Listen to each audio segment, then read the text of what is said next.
Assalamualaikum, kami dari kelompok 2 Akuntansi Keuangan Daerah kelas C akan mempresentasikan tentang bab 9, yaitu akuntansi dana cadangan dan aset lainnya.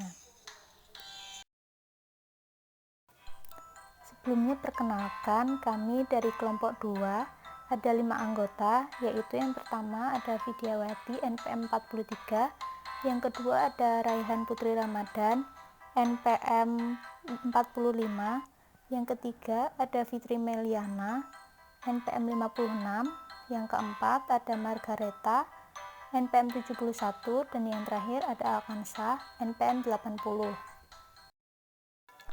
Oke, yang pertama kita akan membahas tentang pengertian dana cadangan.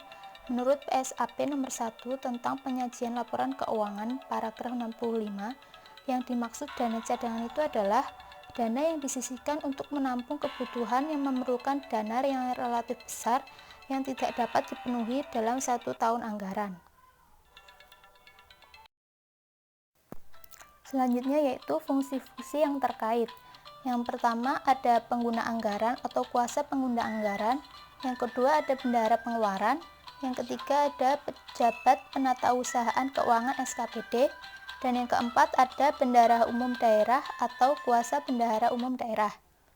Selanjutnya untuk dokumen yang digunakan, yang pertama ada peraturan daerah tentang dana cadangan, yang kedua ada surat perintah pencairan dana langsung atau yang biasa disebut SP2DLS, dan yang ketiga ada dokumen perintah pencairan dari dana cadangan ke rekening kas umum daerah, dan yang keempat ada nota kredit, dokumen hasil pengelolaan dana cadangan, dan yang terakhir yaitu dokumen-dokumen lainnya. Selanjutnya yaitu terkait jurnal standar yang terkait dengan dana cadangan. Yang pertama yaitu pembentukan dana cadangan. Untuk laporan operasional, jurnalnya yaitu dana cadangan pada kas di kas daerah. Dan untuk laporan realisasi anggaran, jurnalnya yaitu pengeluaran pembiayaan pembentukan dana cadangan pada estimasi perubahan SAL.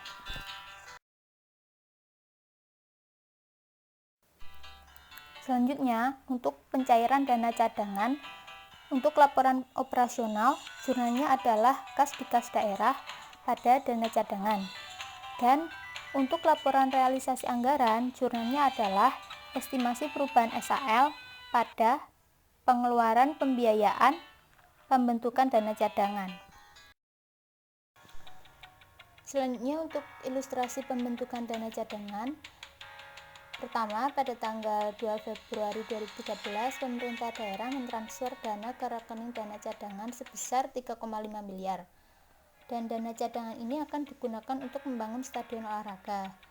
Kemudian jurnal atas transaksi itu adalah untuk laporan operasionalnya, yaitu dana cadangan pada kas di kas daerah sebesar 3,5 M. Yang kedua, untuk laporan realisasi anggarannya, jurnalnya adalah pengeluaran pembiayaan pembentukan dana cadangan pada estimasi perubahan SAL sebesar 3,5 M. Selanjutnya untuk ilustrasi pencairan dana cadangan, pada tanggal 25 Oktober 2013, pemerintah daerah mencairkan dana dari rekening dana cadangan untuk pembangunan stadion olahraga sebesar 1,5 miliar.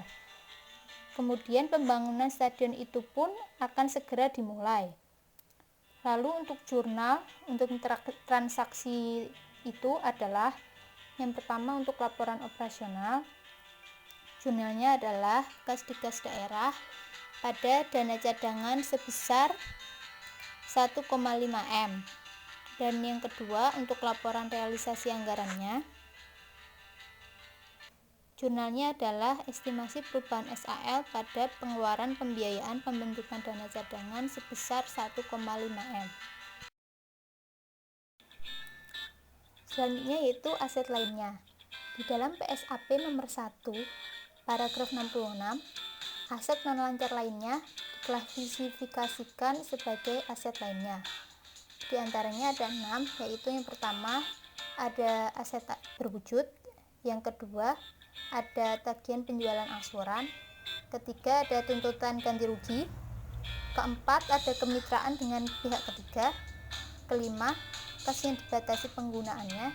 Dan yang keenam atau terakhir yaitu aset lain-lain. Selanjutnya yaitu untuk klasifikasi aset tidak berwujud. Yang pertama ada goodwill, yang kedua ada hak paten atau hak cipta, yang ketiga ada royalti, yang keempat ada perangkat lunak komputer atau software, yang kelima ada lisensi atau franchise, yang keenam ada hasil kajian atau penelitian yang memberikan manfaat pada jangka panjang, yang ketujuh ada aset tidak berwujud lainnya, dan yang terakhir yaitu aset tidak berwujud dalam pengerjaan. Pengakuan aset tak berwujud. Agar diakui sebagai aset tak berwujud harus memenuhi definisi dari aset tak berwujud dan kriteria pengakuan. Aset tak berwujud harus memenuhi kriteria sebagai berikut. Yang pertama, kemungkinan besar diperkirakan manfaat ekonomi di masa yang akan datang dan biaya perolehan atau nilai wajarnya dapat diukur. Pengukuran aset tak berwujud berdasarkan Permendagri nomor 64 tahun 2013, aset tak berwujud diukur dengan harga perolehan. Biaya untuk memperoleh aset tak berwujud dengan pembelian terdiri dari harga beli dan setiap biaya yang didistribusikan untuk memperbaiki aset. Pengungkapan aset tak berwujud. Hal-hal yang diungkapkan dalam laporan keuangan atas aset tak berwujud ini terdiri dari yang pertama, masa manfaat dan metode amortisasi. Kedua, nilai tercatat bruto, akumulasi amortisasi, dan nilai sisa aset tak berwujud. Yang ketiga, penambahan dan penurunan nilai tercatat pada awal dan akhir periode. Tagihan penjualan angsuran. Tagihan penjualan angsuran ini menggambarkan jumlah yang diterima dari penjualan aset pemerintah secara angsuran kepada pegawai pemerintah. Dokumen yang digunakan adalah daftar saldo tagihan penjualan angsuran. Tuntutan ganti rugi. Tuntutan ganti rugi merupakan suatu proses yang dilakukan terhadap bendahara atau pegawai negeri bukan bendahara dengan tujuan untuk menuntut pengganti atas suatu kerugian yang diderita oleh daerah. Dokumen yang digunakan untuk menentukan nilai tuntutan ganti rugi adalah surat keterangan tanggung jawab mutlak, surat tanda setoran, dan surat setoran bukan pajak. Kemitraan dengan pihak ketiga. Berdasarkan Buletin Teknis Nomor 2 tentang penyusunan neraca awal pemerintah daerah, kemitraan adalah perjanjian antara dua pihak atau lebih yang mempunyai komitmen untuk melaksanakan kegiatan yang dikendalikan bersama dengan menggunakan aset dan atau usaha yang dimiliki. Masa kerjasama atau kemitraan menurut Permendagri Nomor 64 Tahun 2013 tentang penerapan standar akuntansi pemerintahan berbasis akrual pada pemerintah daerah adalah jangka waktu di mana pemerintah daerah dan mitra kerjasama masih terikat dengan perjanjian kerjasama atau kemitraan. Kemudian klasifikasi kemitraan dengan pihak ketiga. Ada 4. Yang pertama, bangun kelola serah di BKS. Yang kedua, bangun serah kelola BSK. Yang ketiga, kerjasama pemanfaatan KSP. Dan yang keempat, sewa. Kemudian pengakuan aset kemitraan dengan pihak ketiga. Dalam Permendagri Nomor 64 Tahun 2013 dijelaskan tentang pengakuan aset kemitraan dengan pihak ketiga, yaitu yang pertama, aset kerjasama atau kemitraan diakui pada saat terjadi perjanjian kerjasama atau kemitraan, yaitu dengan perubahan klasifikasi aset dari aset tetap menjadi aset kerjasama atau kemitraan. Yang kedua, aset kerjasama atau kemitraan berupa gedung dan atau sarana berikut fasilitasnya. Dalam rangka kerjasama BSK diakui saat pengadilan atau pembangunan gedung dan atau sarana berikut fasilitasnya selesai dan siap digunakan untuk digunakan atau dioperasikan. Yang ketiga, setelah masa perjanjian kerjasama berakhir, aset kerjasama atau kemitraan harus diaudit oleh aparat pengawas fungsional sebelum diserahkan kepada pengelola barang. Yang keempat, penyerahan kembali objek kerjasama beserta fasilitasnya kepada pengelola barang dilaksanakan setelah berakhirnya perjanjian yang dituangkan dalam berita acara setelah terima barang. Dan yang kelima, setelah masa pemanfaatan terakhir, tanah serta bangunan dan fasilitas hasil kerjasama atau kemitraan ditetapkan status penggunaannya oleh pengelola barang. Dan yang terakhir, nomor 6, klasifikasi aset hasil kerjasama kemitraan berubah dari aset lainnya menjadi aset tetap sesuai jenisnya setelah berakhirnya perjanjian dan telah ditetapkan status penggunaannya oleh kepala daerah. Permendagri nomor 64 tahun 2013 menjelaskan tentang pengukuran aset kemitraan dengan pihak ketiga.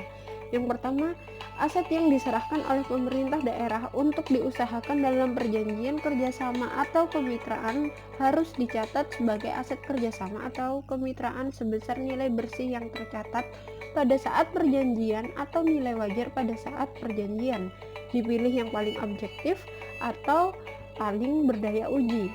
Yang kedua, dana yang ditanamkan pemerintah daerah dalam kerjasama kemitraan dicatat sebagai penyertaan kerjasama atau kemitraan. Di sisi lain, investor mencatat dana yang diterima ini sebagai kewajiban. Yang ketiga, aset kerjasama yang telah diserahkan kepada pemerintah setelah berakhirnya perjanjian dan telah ditetapkan status penggunaannya dicatat sebesar nilai bersih yang tercatat atau sebesar nilai wajar pada saat aset tersebut diserahkan. Dipilih yang paling objektif atau paling berdaya uji. Penyajian dan pengungkapan aset kemitraan. Bahwa aset kerjasama atau kemitraan disajikan dalam neraca sebagai aset lainnya. Dalam hal sebagian dari luas aset kemitraan yang sesuai dengan perjanjian digunakan untuk operasional SKPD. Harus diungkapkan di catatan atas laporan keuangan. Aset kemitraan selain tanah harus dilakukan penyusutan selama masa kerjasama. Masa penyusutan aset kemitraan dalam rangka bangun, serah, kelola, atau BSK adalah selama masa kerjasama. Pengungkapan berikut harus dibuat untuk aset kerjasama atau kemitraan. Yang pertama, klasifikasi aset yang membentuk aset kerjasama. Yang kedua, penentuan biaya perolehan aset kerjasama atau kemitraan. Ketiga, penentuan depresiasi penyusutan aset kerjasama atau kemitraan. Sehubung dengan perjanjian kerjasama atau kemitraan, pengungkapan berikut harus dibuat. Yang pertama, pihak-pihak yang terkait dalam perjanjian. Yang kedua, hak dan kewajiban masing-masing pihak dalam perjanjian. Yang ketiga, selanjutnya, kas yang dibatasi penggunaannya. Definisi kas yang dibatasi penggunaannya adalah uang yang merupakan hak pemerintah namun dibatasi penggunaannya atau yang terikat penggunaannya untuk membiayai kegiatan tertentu dalam waktu lebih dari 12 bulan sejak tanggal pelaporan sebagai akibat ketetapan atau keputusan baik dari pemerintah maupun dari pihak di luar pemerintah, misalnya pengadilan ataupun pihak luar lainnya. Jenis kas yang dibatasi penggunaannya. Kas yang dibatasi penggunaannya atau pengakuan kas yang dibatasi penggunaannya diakui pada saat kas disisihkan atau ditempatkan pada suatu rekening tertentu yang dimaksudkan untuk membiayai suatu kegiatan yang memerlukan dana relatif besar yang tidak dapat dipenuhi dalam 1 tahun anggaran. Selanjutnya, pengukuran kas yang dibatasi penggunaannya itu dicatat sebesar nilai nominal kas yang disisihkan atau ditempatkan pada suatu rekening. Penyajian dan pengungkapan kas yang dibatasi penggunaannya disajikan di dalam kelompok aset lainnya dan diungkapkan secara memadai di dalam catatan atas laporan keuangan. Hal-hal yang perlu diungkapkan antara lain adalah tujuan penyisian dana, dasar hukum dilakukannya penyisian, jenis kas yang dibatasi penggunaannya, dan informasi lainnya yang relevan. Aset lain-lain. Definisi aset lain-lain digunakan untuk mencatat aset lainnya yang tidak dapat dikelompokkan dalam aset tidak berwujud, kas yang dibatasi penggunaannya, dan kemitraan dengan pihak ketiga. Jenis dan pengakuan aset lain-lain. Aset tetap yang dimaksudkan untuk dihentikan dari penggunaan aktif pemerintah direklasifikasi ke dalam aset lain-lain. Contoh, penghentian penggunaan aset tetap pemerintah dapat disebabkan karena rusak, berat, usang, dan atau aset tetap yang tidak digunakan karena sedang menunggu proses pemindahan tanganan atau proses penjualan, sewa beli, penghibahan, penyertaan modal. Selain itu, aset lain-lain pada Pengakuan aset lain-lain diakui pada saat dihentikan dari penggunaan aktif pemerintah dan direklasifikasi ke dalam aset lain-lain. Lalu selanjutnya pengukuran. Aset tetap yang dimaksudkan untuk dihentikan dari penggunaan aktif pemerintah direklasifikasi ke dalam aset lain-lain menurut nilai tercatatnya. Aset lain-lain yang berasal dari reklasifikasi aset tetap disusutkan mengikuti kebijakan penyusutan aset tetap. Penyajian dan pengungkapan.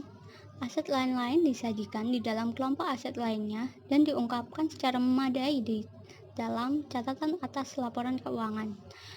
Dan hal-hal yang perlu diungkapkan antara lain adalah faktor-faktor yang menyebabkan dilakukannya. Jadi, di sini saya akan menjelaskan tentang ilustrasi pada tagihan penjualan angsuran. Tanggal 5 April 2014 dilakukan penjualan rumah dinas kepada pegawai Pemda. Nilai perolehan rumah dinas sebesar 500 juta. Akumulasi penyusutan sebesar 450 juta dan telah disetujui untuk dilakukan pembayaran melalui angsuran selama 5 tahun dengan nilai tagihan penjualan angsuran sebesar 50 juta. Jurnal atas transaksi tersebut adalah pada laporan operasional tanggal 5 April 2014, akumulasi penyusutan rumah dinas di debit 450 juta, tagihan penjualan angsuran di debit 50 juta pada rumah dinas sebesar 500 juta di kredit. Untuk laporan realisasi anggaran ini tidak ada jurnal.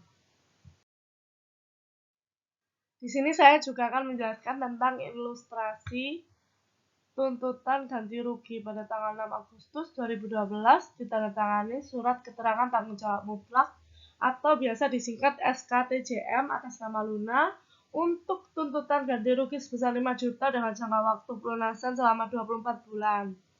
Tuntutan ganti rugi ini muncul akibat hilangnya sebuah sepeda motor dengan nilai perolehan 20 juta dengan akumulasi penyusutan sebesar 10 juta, maka jurnal atas transaksi tersebut adalah yang pertama, pada laporan operasional tanggal 6 Agustus 2012, akumulasi penyusutan sepeda motor sebesar 10 juta di debit, tuntutan ganti rugi sebesar 5 juta di debit, kerugian kehilangan sepeda motor 5 juta di debit, lalu untuk sepeda motor 20 juta di kredit. Laporan realisasi anggaran tidak ada jurnal. Di sini saya akan menjelaskan tentang ilustrasi kemitraan dengan pihak ketiga. Bangun, kelola, serah atau biasa disingkat dengan BKS. Pada tanggal 5 Juli 2012 dilakukan perjanjian kerjasama dengan pihak ketiga dalam rangka pemanfaatan tanah pemerintah, yang mana dalam tanah tersebut akan dibangun fasilitas olahraga terpadu. Nilai tanah tersebut sebesar 5 miliar. Fasilitas olahraga terpadu tersebut akan dikelola selama 10 tahun oleh pihak ketiga. Pada akhir tahun ke-10 aset tersebut akan diserahkan ke pemerintah daerah.